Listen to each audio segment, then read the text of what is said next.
Ich bin Ohiniko Mause Toffa. Ohiniko Mause sind die Vornamen, Toffa der Familienname.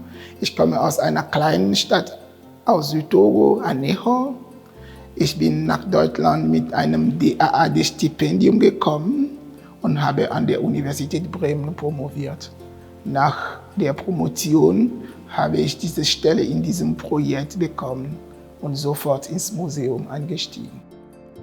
Das Projekt hat mit den Provenienzen von Kulturgütern, die aus der ehemaligen Kolonie Togo weggenommen wurde und hier ins Museum eingeliefert.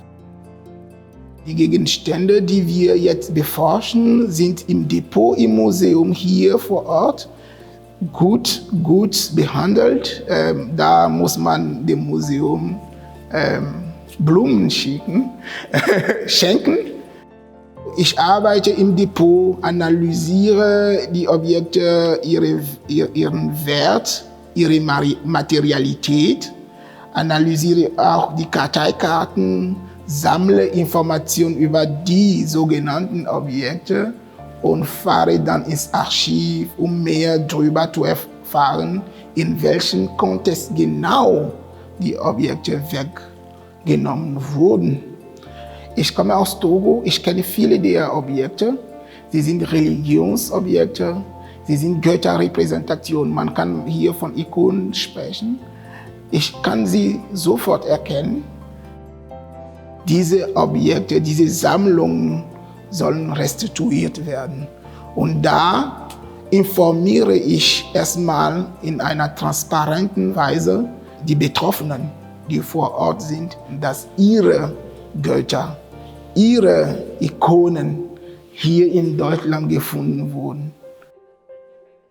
Die Folgen der Kolonialpolitik sind mit Menschen zu denken. Sie sind keine Objekte, sie leben noch und schleppen die Traumatisierung dieser Vergangenheit. Es ist immer eine Erinnerung zu pflegen an den Kolonialismus und somit auch an den Rassismus. Ich denke, es ist gut, dass die Museen zum Beispiel einen Tag gegen den Rassismus errichten in ihren Aktivitäten.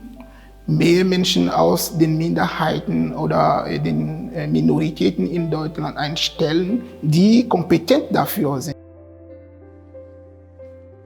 Auf einer nationalen Ebene in Deutschland und vielleicht auch internationalen Ebene ist es gut, dass die Geschichtsbücher, die Schulen mehr über Kolonialismus sprechen. Ich habe hier in Deutschland mehrere Freundinnen und Freunde, die mir immer sagen, wir haben keine Ahnung von dieser kolonialen Geschichte. Bei mir in Togo zum Beispiel sagt man, Wissen ist wie ein Baobab. Ein Baobab ist ein Baum in Afrika, er ist so groß und man kann den Umfang des Baums nicht allein umarmen. Wissen ist wie ein Baobab. Sie meinen damit, man kann nicht allein alles machen. Und das gebe ich auch jetzt heute an die Ethnologinnen und Ethnologen als ein Rat, dass sie so denken können.